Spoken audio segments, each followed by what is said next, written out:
Iteka n'umunezero ntangere vyo gusubira kubana namwe abanywanyi mukurikira ibiganiro n'amakuru tubagezaho iminsi yose kuri imbonesha kure ya Hejuru TV.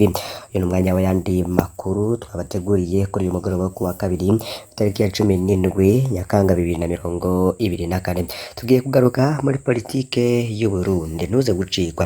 Reka tubanze tubaramutse kandi tubahe ikaze aho muherereye hose abadukurikiye bari mu bice bitandukanye mu gisagara ca Bujumbura hamwe n'ica Gitega, aho ni ku migwa mikuru yompi. Bari mu bice bitandukanye mu zindi ntara namwe turabaramukije kandi turabahaye ikaze.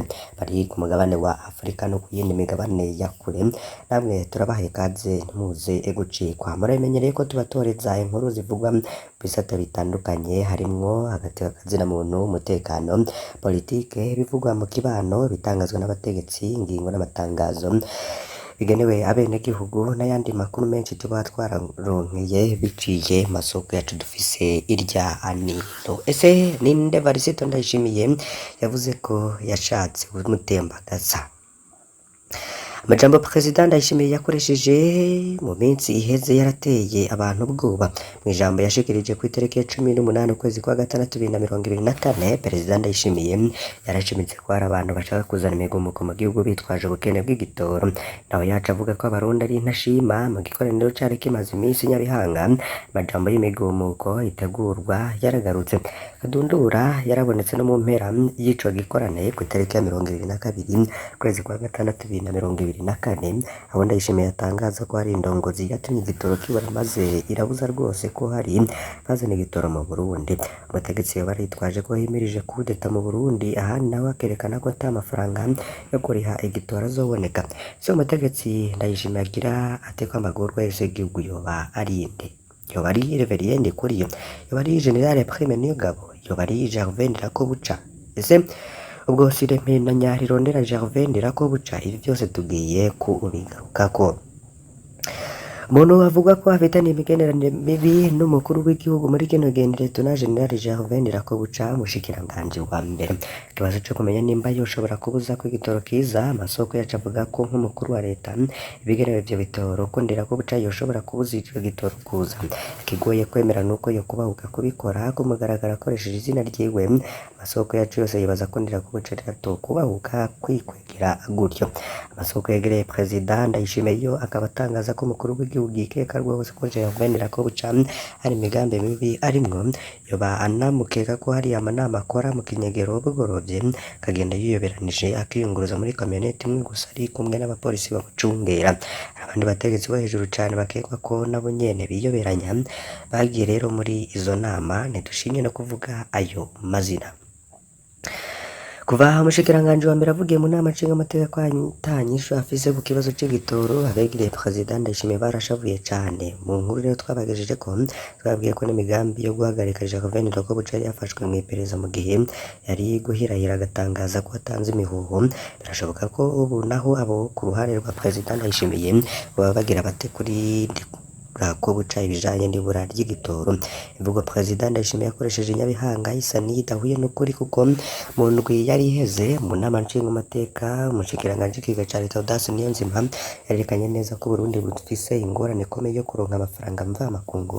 President Ndayishimiye wewe akaba yarashikirije ku itariki ya 18 ukwezi kwa gatandatu yibwira abarundi akerekana ko ingorane y'igitoro iva ku ibura ry'amafaranga mvamakungu kubera abarundi bashobora ibintu bike hanze. Mu gikorane rero ca CNDD-FDD, President Ndayishimiye yarerekanye ingene abarundi basigaye bagura imiduga myinshi n'amapikipiki menshi. Umuntu rero asigara yibaza nimba Varisito Ndayishimiye yarahishuriwe yari mu gikorane aca atamenye ivyo yari yagiyeyo atazi. Ku rundi ruhande hibazwa niba ari Reverien Kuriyo ariko harakwega ibura ry'igitoro kugira ngo atembagaze umukuru w'igihugu. Kuva Reverien Kuriyo ahabwa kurongora CNDD-FDD, ni kenshi yerekanye ko atagendera mu kwaha k'umukuru w'igihugu. Ni kenshi yagize inyifato n'imvugo zisa no gupinga President Ndayishimiye kugeza hatangura urukuru ko Ndayishimiye afise umugambi wo guhindura umunyamabanga mukuru wa CNDD-FDD ataraheze ikiringo. Kuriyo rero afatwa nk'uri ku isonga ry'abitwa ko bagendera mw'iragi rya Petero Nkurunziza kuva mu mpera z'umwaka uheze. Reveriyano Ndikuriyo akaba yarahinduye inyifato asigara rero aboneka nk'uwahevye no gupinga umukuru w'igihugu. None yoba ari we yatanze amategeko yo kubuza igitoro kuza? Amasoko yemeza ko vyogorana ko umukuru w'umugambwe yatanga amategeko nk'ayo mu gihe igitoro gitumwa ko na leta ntabasha n'umukuru w'umugambwe arafise ku bijanye n'amasezerano leta iharanira n'abayizanira ibidandazwa. Ku rundi ruhande kuri General Prime Niyongabo kuva mu ntango za 2023 benshi byavuzwe ko General Prime Niyongabo ashobora kubagozwa mu mabanga yo kurongora igisirikare c'u Burundi. Amazina y'umusubirizi wa General Niyongabo yaravuzwe, isoko yacu yaremeje ko hariho abasirikare bakuru bahoze muri CNDD-FDD basabye President Ndayishimiye gukura General Niyongabo. Amasoko rero akavuga ko n'umukuru w'iperereza SNL yoba yaratanze raporo zibiri zisaba ikorwa rya General Prime Niyongabo. Rimwe mu masoko rero akaba avugana na Prime Niyongabo rikaba ryaratangaje ko General Niyongabo yageze aho aremerwa akiyumvira gusaba umukuru w'iko yomuhindurira amabanga. None General Prime Niyongabo yoba ari we ageze aho yumvira kudeta akandikira abazana igitoro ko bobireka? Amasoko yegereye President Ndayishimiye yavuze ko hatari General Niyongabo yakoze ico kintu. Amasoko yose rero akaba avuga ko intambara yo muri Republika ya Demokarasi ya Kongo yatumye Ndayishimiye na Niyongabo basubira kwegerana. Muri kino gihe Evariste Ndayishimiye arizigiye cane Prime Niyongabo ko yamukungira abogerageza kumutembagaza. Kuri abo bagabo batatu rero nivyo twari twabateguriye ko, ariko abantu benshi bakavuga ko umukuru w'igihugu Ndayishimiye ngo akwiye no gutomora neza ivyo ariko aravuga bijanye n'abategura kugumura abanyagihugu be n'umutegetsi yabujije ko igitoro kiza mu ntumbero ya kudeta. Hari imvugo y'ibifyoti yakoreshejwe i Nyabihanga n'umupasitori yabonetse ko yatanze ubutumwa bwoba bwari bwateguriwe abantu. Iyo mvugo rero yibukije igihe Pastori Mbayahaga yavuga igifyoti mu bihe vy'uko rwa General Bunyoni. Ntaco rero bimaze no kurinda kwambika n'ibara mu bategetsi bo hejuru kuko n'umukuru w'igihugu asanzwe afise ububasha bwo guhindura leta aho abishakiye hose. Iki gifunguro no gutegana imyereka mu bategetsi nibihere. Abarundi rero bakeneye n'inyishu ku bibazo biba hanze, ntibakeneye n'ibitito na marementanya abantu batandukanye baba abarimwo. Reka tubagezeho rero n'ayandi makuru ariko haravugwa mu bindi bisata bitandukanye. Yandi makuru hariko hibazwa icatumye igiciro c'isukari ya Sosumo kiduzwa. Kilo c'isukari hingurwa n'uruganda Sosumo giherutse kuva ku mafaranga y'amarundi 3,300 kija ku mafaranga 8,000 vyose. Abajijwe igituma Aloys Sindayikengurukiye arongoye Sosumo akaba yagize ati abadandaza barangura isukari hanze bagurisha hagati y'8,000 n'12,000 ku kilo kimwe. Ivyo vyatumye igiciro c'isukari gihinduka kugira habeho ukwisunga ivyo biciro. Kubwiwe ngo mu gihe igiciro kitohindurwa ho cabaho kwikika mukiza ku basanzwe bayidandaza. Gutyo rero ngo twayisanga nimwe twahora tuvuga ko itaboneka yaburiwe irengero kuko hobaho ubusuma mu bayibika bakayitirira yaranguwe hanze ngo igurisha menshi. Kini naco ngo ibisanzwe bihingurirwamwo isukari yaramaze igihe byarazimvye cane. Ivyo byose rero akaba yarabishikirije mu kiganiro hayo bamenyesha mukuru kuri 16 Nyakanga 2024. Ivyo biciro bishasha navyo vyari byasohotse mu itangazo ishiramwe Sosumo yari yashize ahabona kuri 14 Nyakanga. Ivyo bibaye mu gatamisi yari iheze leta imenyesheje ko utandaza azorangura isukari hanze azoyigurisha bivanye n'uko yayiranguye.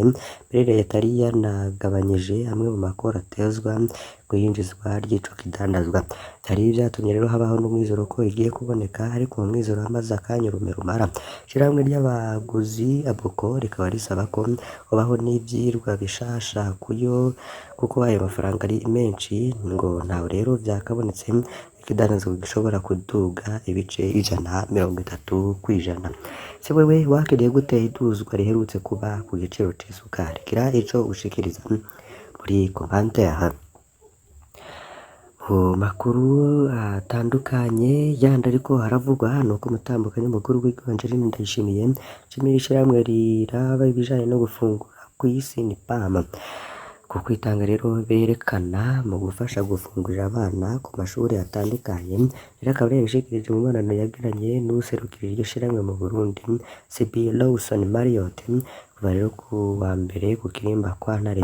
CB Lawson Marriott nawe mu ijambo ryiwe yashimye ubutandukanye umukuru w'igihugu na leta y'u Burundi muri rusange ku kwitanga berekana kugira ngo abana b'igihugu bashobore gufungurirwa ku mashuri. Ivyo rero kubwiwe biratuma umunyeshuri wese yiga yumva ko ashigikiwe n'igihugu ciwe kandi ko yitaweko maze bigasasagaza ubumenyi mu mashuri. Yaboneyeho n'akaryo rero ko kumenyesha ko nezerejwe n'intunganyo y'umunsi wahariwe gufungurira abanyeshuri muri Afurika wabereye mu Burundi mu kwezi kwa Ntwarante uyu mwaka.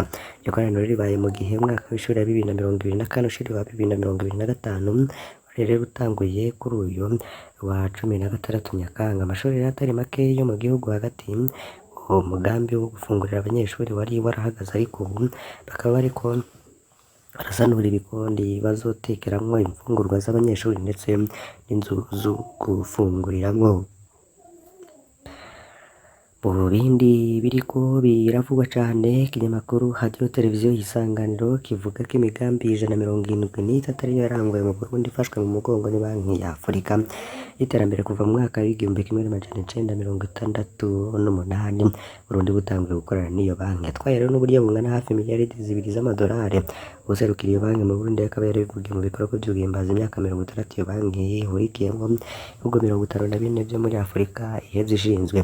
Pascal Yambeline akaba yamenyesha ko iyo migambi yafashwe mu mugongo iri mu bisata bishaka kuri 11 hanini gusa rero igisata co gutwara abantu n'ibintu, igisata c'amasoko ntanganguvu, igisata c'uburimyi n'ibindi. Ivyo rero vyari vyaserukiwe n'umunyamabanga ntayegayezwa mu bushikiranganji bw'ikigega ca leta Thomas Bakuranimana akaba yaramenyesheje ko Burundi bushima imigenderanire no gufashanya bufitanye n'iyo banki.